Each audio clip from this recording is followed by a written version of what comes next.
Pour tous mes abonnés, n'oubliez pas de cliquer sur la petite cloche qui s'affiche juste à côté du bouton abonner pour recevoir des signaux à chaque nouvelle vidéo.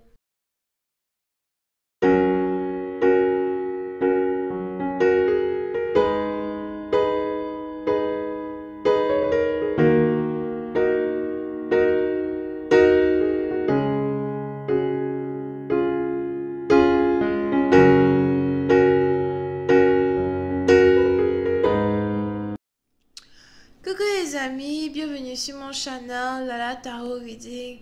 Donc aujourd'hui je voulais faire une lecture pour les personnes du signe zodiaque Scorpion pour la période du 23 au 25 février 2020. On va voir un peu ce qui se passe avec vous. Merci de bien vouloir vous abonner à mon channel et de cliquer sur la cloche qui est juste à côté du bouton abonner. Pour les autres, si vous avez besoin d'une guidance avec moi, n'hésitez pas à cliquer sur le deuxième lien. Cette lecture est une lecture générale et les énergies sont interchangeables. Donc si jamais elles ne résonnent pas avec vous, c'est juste que j'ai pas de message pour vous aujourd'hui, d'accord? Alright. Voyons voir ce qui se passe ici avec les scorpions. Hi, angels, please give me a reading for my Scorpions. Thank you so much. Hi, angels, please give me a reading on my Scorpions. Hi, angels, please give me a reading on my Scorpions. Thank you, Scorpios energy.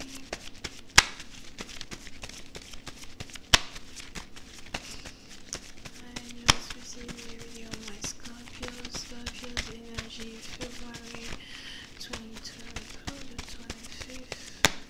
Scorpios energy. February 23rd through the 25th.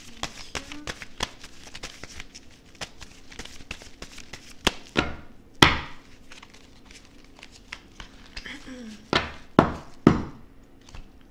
you. Ouh, les scorpions. Pour certaines parties d'entre vous, il est probable que vous soyez ici dans une situation où vous n'arrêtez pas de penser à une personne. On a ici quelqu'un qui hante vos pensées, qui hante votre tête. On a ici quelqu'un à qui vous avez vraiment envie de parler, mais vous ne savez pas si oui ou non vous devez parler à cette personne, d'accord? Pour certaines parties d'entre vous, c'est quelqu'un que vous avez croisé par hasard. Et depuis que vous avez croisé cette personne, vous voulez réellement parler à cette personne, mais il y a quelque chose ici qui vous bloque. Vous avez l'impression que si vous essayez de communiquer avec cette personne va vous rejeter. Pour une certaine partie d'entre vous, vous avez carrément peur de la rejection. So, à vous de savoir qui est l'homme, qui est la femme dans cette histoire, d'accord? Mais pour une autre partie d'entre vous, il est probable que vous soyez ici dans une situation où vous venez de rencontrer un ex. Vous avez peut-être croisé votre ex here, il n'y a pas longtemps. Et vous avez votre ex qui vous a rejeté, ou encore vous avez votre ex qui s'est comporté avec vous d'une certaine manière, qui vous a fait comprendre que si vous essayez de lui parler, elle va vous rejeter, d'accord? Et pour une certaine partie d'entre vous, vous n'aurez jamais cru que ça pouvait être aussi difficile d'avoir des sentiments pour une personne, ou encore d'avoir envie de communiquer avec une personne et de se sentir impuissant au fait que voilà, cette personne ne peut pas nous parler, cette personne ne veut pas me parler, ou encore cette personne ne veut pas me sentir. Pour une autre partie d'entre vous, si vous êtes ici l'ex d'un partenaire, c'est un peu plus délicat que prévu parce que vous avez peut-être, peut-être que dans le passé, cette personne vraiment essayait d'être avec vous. Cette personne essayait de vous parler. Cette personne essayait de vous faire comprendre que voilà, elle avait des sentiments pour vous ou encore qu'il avait des sentiments pour vous. Et vous n'avez jamais prêté l'oreille. Vous n'avez jamais prêté attention à cette personne. Vous n'avez jamais essayé, un temps soit peu, peut-être même d'avoir un rendez-vous avec cette personne. Et aujourd'hui, peut-être 1 an plus tard, pour d'autres, c'est 2 ans plus tard, vous et cette personne, vous vous croisez à nouveau. Et peut-être que voilà, cette personne est tellement belle que vous ne savez plus quoi faire. Vous voyez ce genre Ce genre de rencontre que tu fais et puis ensuite tu te rends compte que ton concombre en bas là-bas, ça bouge, ça titille. Il y a des trucs comme ça qui se passent. Ou encore tu commences à avoir des frissons dans le corps parce que voilà, like, oh my god, je savais pas que j'allais la rencontrer ou encore je savais pas que j'allais la croiser, tu vois.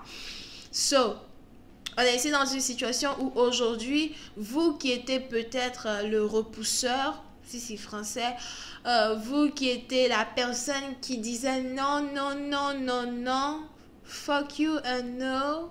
Aujourd'hui, maintenant, vous vous retrouvez dans les chaussures de cette personne-là qui n'arrêtait pas de vouloir être avec vous. Donc aujourd'hui, vous avez envie d'être avec elle. Aujourd'hui, vous avez envie de la séduire. Vous avez envie de lui montrer que voilà, vous êtes un homme, vous pouvez faire ceci, vous pouvez faire cela. Mais par contre, vous avez un karma à payer. Et c'est le karma de la réjection. Pour une autre partie d'entre vous, vous n'aurez jamais cru que c'était aussi difficile d'exprimer ses sentiments à une personne. Vous n'auriez jamais cru que c'était aussi difficile, même c'est pas réellement le mot, mais c'est très complexe d'exprimer ses sentiments à une personne. Parce que lorsqu'on exprime des sentiments à quelqu'un, on devient vulnérable. Lorsqu'on exprime des sentiments à quelqu'un, on ouvre son cœur. Et quand on ouvre son cœur, on est capable de se faire mal. Ok, donc c'est non seulement un sacrifice, mais c'est un sacrifice pour le meilleur. Donc je fais baisser ma garde pour savoir si oui ou non on peut être ensemble. Mais somehow, je te fais aussi confiance pour ne pas que tu me fasses mal. Et pour une certaine partie d'entre vous, il est probable que vous avez ici eu à faire très mal à une personne. On a ici quelqu'un qui a pleuré parce qu'elle a été rejetée ou parce qu'il a été rejeté dans le passé. On a ici quelqu'un qui a eu tellement mal. Et aujourd'hui, maintenant, vous vous retrouvez dos au mur, les pieds dans le plat. C'est maintenant vous qui voulez séduire cette dernière que vous avez rejetée. Et elle, aujourd'hui, elle ne veut plus être avec vous. Le fait de se sentir si vulnérable et si fragile, le fait de savoir maintenant ce qu'elle a ressenti quand vous vous mettez à sa place, c'est powerful. Parce que ça vous fait voir la vie d'une autre manière. Ne fais pas à ton prochain ce que tu n'aimerais pas qu'on te fasse. Surprise, c'est un parti dont vous vous retrouvez ici dans une situation où vous ne savez vraiment pas comment faire pour vous en sortir. Vous ne savez vraiment pas comment faire pour arranger la relation. Vous ne savez vraiment pas comment faire pour améliorer la situation. D'accord? Pour une certaine partie d'entre vous, j'ai même l'impression que vous n'arrivez pas à dormir. Vous avez du mal à dormir. Vous réfléchissez, vous réfléchissez, vous réfléchissez. J'ai l'impression que vous entendez soit des voix, soit vous faites ici des cauchemars. Et c'est vraiment très difficile pour vous parce que vous n'arrêtez pas de vous demander, est-ce que je l'ai perdu pour toujours? Est-ce que c'est encore possible de se réconcilier? Est-ce que c'est encore possible pour moi de trouver un moyen pour la ramener vers moi? Est-ce qu'elle va vouloir m'écouter? Si je l'écris, est-ce qu'elle va me répondre? D'accord? Et pour une certaine partie d'entre vous, vous êtes vraiment... comment dire, stupéfait de la situation dans laquelle vous vous trouvez. C'est un peu comme si, voilà, hier tout allait bien. Hier, je vivais ma vie tranquillement à la maison, blablabla. Et il a fallu que je la croise aujourd'hui. Ou encore, il a fallu que je le croise aujourd'hui. Maintenant, qu'est-ce que je fais? Comment je me lance? Pour une autre partie d'entre vous, si vous avez ici croisé un ex et vous n'avez pas adressé la parole à un ex, ou vous ne lui avez pas parlé, ou encore vous lui avez montré un signe, un tant soit peu qui lui montre que voilà, c'est terminé. J'ai coupé l'igname. Vous avez ici cette personne qui stress out. Vous avez ici cette personne qui ne sait plus quoi faire. On a ici quelqu'un qui est en train de devenir fou. Je deviens fou. Je suis fou d'amour pour toi. Je n'ai pas fini de parler. Je suis fou d'amour pour toi. Je suis fou de toi.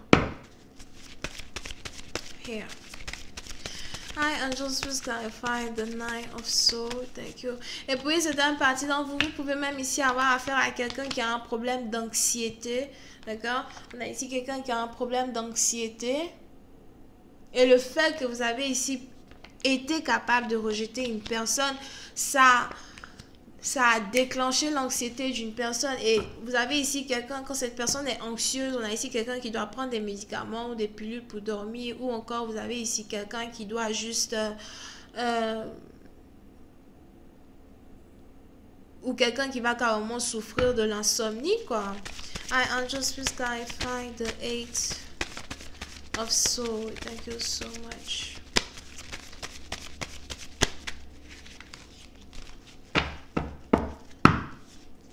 Yep. Et puis, certaines parties d'entre vous, on a ici quelqu'un qui se demande comment faire pour vous récupérer. Si vous avez ici affaire à quelqu'un qui est très très stable, on a ici une personne qui voudrait vous offrir une voiture. C'est la 3e fois, je crois, je vois ça ici. On a ici quelqu'un qui veut vous offrir une voiture pour que vous puissiez revenir dans sa vie. Ça, c'est si vous avez affaire à quelqu'un qui est très stable. Pour une autre partie d'entre vous, c'est juste quelqu'un qui veut venir vous chercher pour que vous puissiez avoir un verre, pour que vous puissiez parler, d'accord? Vous pouvez même ici avoir affaire à quelqu'un qui est très narcissique, here, ou encore quelqu'un qui est très possessif, jaloux. J'ai pas vraiment l'impression qu'il est envieux, mais il est jaloux de l'attention que vous portez aux autres. Et si vous avez carrément montré à quelqu'un que vous vous en foutez de lui, on a ici quelqu'un qui veut vraiment tout faire pour vous récupérer. Tout faire pour que vous puissiez l'aimer de nouveau. Je vais continuer cette lecture sur Vimeo pour tous ceux qui sont intéressés. N'hésitez pas à cliquer sur le premier lien juste en bas de la vidéo pour avoir accès à la suite. Et si vous avez besoin d'une guidance, c'est le 2e lien. Vous pouvez ici avoir affaire à quelqu'un qui est Cancer, Poisson, Scorpion, Verseau, Gémeaux, non, Verseau, Capricorne. C'est tout. Bisous, bye.